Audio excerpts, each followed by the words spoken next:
not knowing where we were going to land in greenwashing versus like truly sustainable, and then seeing that affordability only comes with scale. All of those were like glaring challenges in our faces, and we're like, we got to do something here. Like there has to be a way where all of this can come together, and it can be easy for someone like us to go on and say, okay, this is where I want to make my purchasing decision. Hey, how's it going? Thank you so much for checking out Earth Care. Today we're on our way to Burlington, Ontario to meet Asta Sani and Rishabh Gupta, the founders of All Things Sustainable. This is an online marketplace with a mission of accelerating the adoption of sustainable products and services. So think one-stop shop for eco-friendly products, which if you've ever dabbled with buying something on the eco-friendly side, you know it's not always that easy. It can take time to do the research for the product, and unfortunately, we don't always have that time. So Asta and Rishabh are gonna break down the importance of making sustainability convenient, accessible. Plus, they'll tell us the story behind All Things Sustainable. Asta and Rishabh from All Things Sustainable, thank you so much for being on Earth Care. It's so nice to meet you. I know we've chatted in emails and we've chatted on Instagram, but it's just so nice to put a face to the name because you two have been very busy creating something so special. Can you just talk about the inspiration and the story behind All Things Sustainable? We'll start there. In my previous life, I used to be an architect, and all the buildings I ever designed were sustainable. So sustainability has always been very, very key to me. I moved to Canada 4 years ago, and I did my MBA from Schulich with a focus on sustainability. And last year we thought we want to consciously live a more sustainable life. And when we started doing that, we quickly realized that it's more difficult than you think. Right. There are few big challenges in living a more sustainable life. One of the biggest thing is convenience. It's difficult to kind of actually find truly sustainable brands. There's so much of greenwashing out there. The second would be I would say the affordability. Affordability is something which is again sustainable products tend to be more kind of less on the affordability index. So we are working towards that to kind of make it more affordable. That's our end game. And and convenience, right? So the other thing I will say, Sarah, it was a challenge for us is being busy young professionals.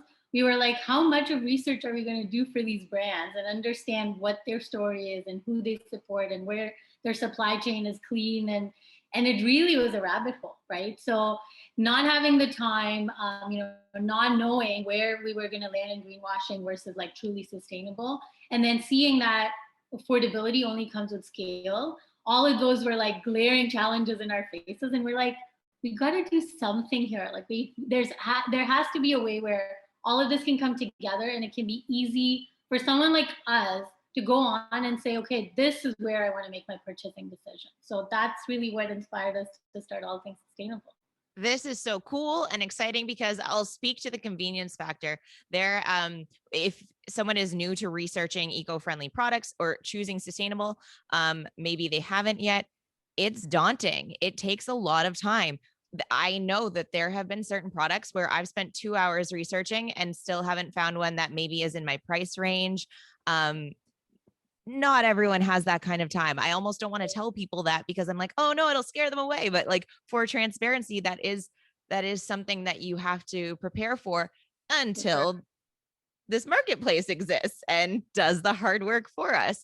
So if you just want to go to basics here, when we're thinking about purchasing a sustainable option, I know you mentioned a couple things versus a non-sustainable option. What are some of the things that'll differentiate products that we'll find on your website versus somewhere else?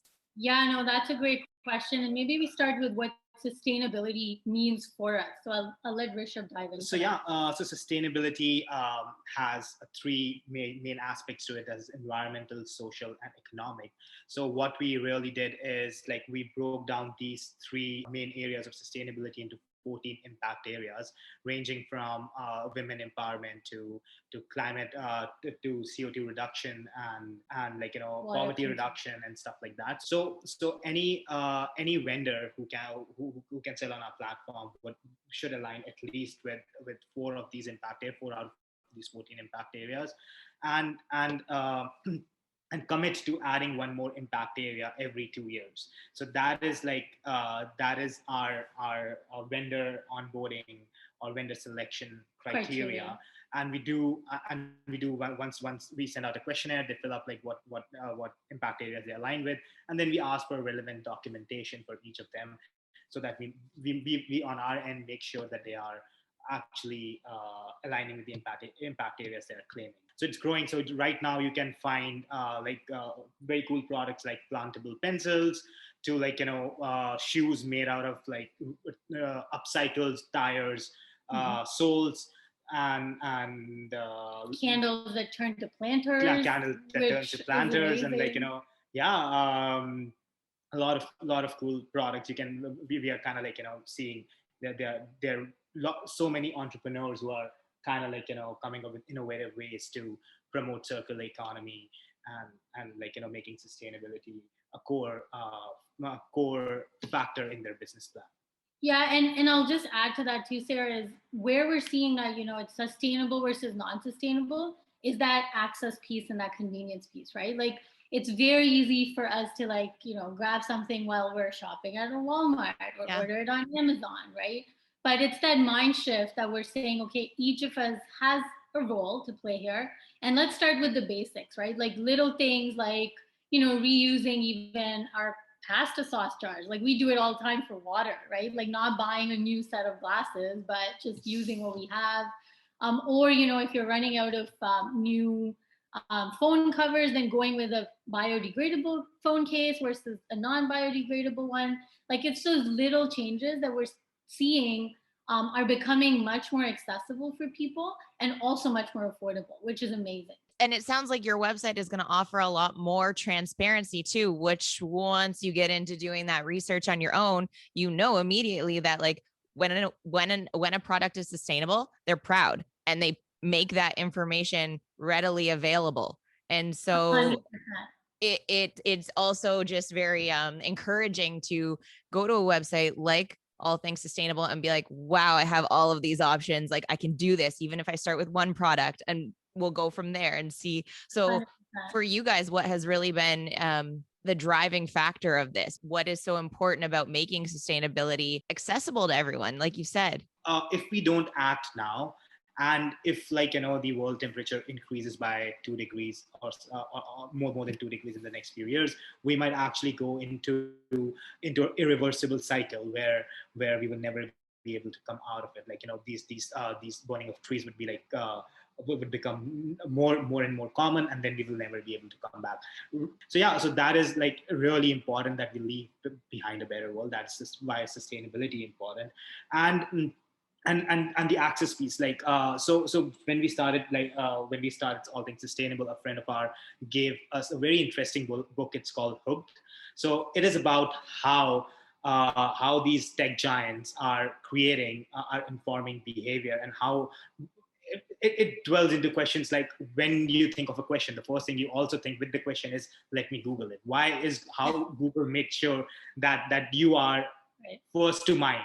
Right, so that is our quest. We want to be first to mind when someone thinks about buying anything.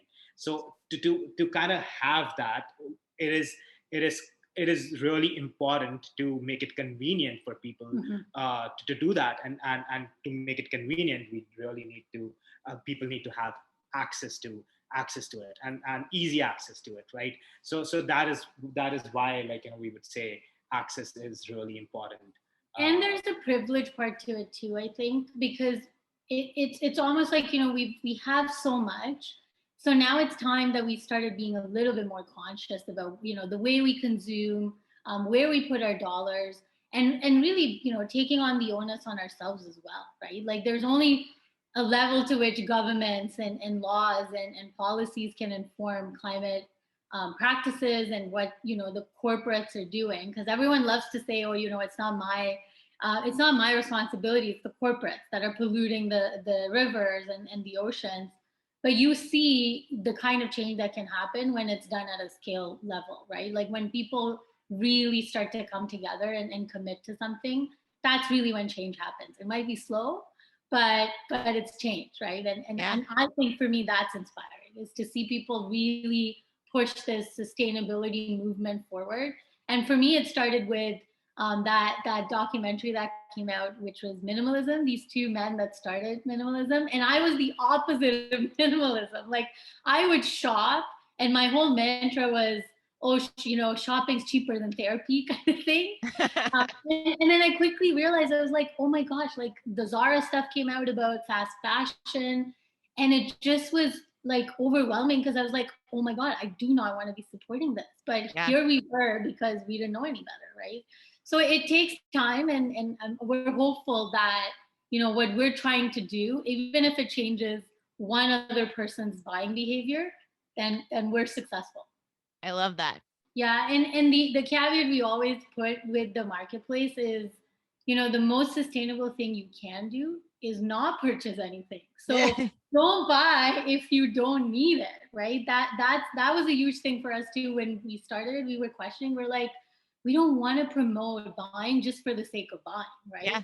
And we've learned in our journey too, there are ways that you can get around it, right? You use what you have, borrow from your friends, family, neighbors. Thrift. Yeah, thrift is amazing. Like purchasing pre-loved options. I know it was a little challenging during COVID, but I think we're back now. And then if you really are buying a brand new product, then it's up to you to say, you know what, I'm going to support, a BIPOC entrepreneur. I'm going to support a small business. I'm going to go local, and potentially even support like circular economy. Like the candle I was mentioning earlier, it's a candle that once you're done burning it, which smells divine, and you can turn it into a planter. And it's that piece of saying, use, reuse what you already have. And these all of these products, they're highlighted on the marketplace, and hopefully when people consider buying whatever they are that's brand new, they can at least take a look at the marketplace and see if they can find an alternative that's sustainable on there. Yes. I want to get that on a billboard, like everything you just said. It's so important. So it was such a pleasure to meet you both. And like you said, All Things Sustainable is a new baby for you guys. So I can only imagine that this is going to be super exciting to watch it grow.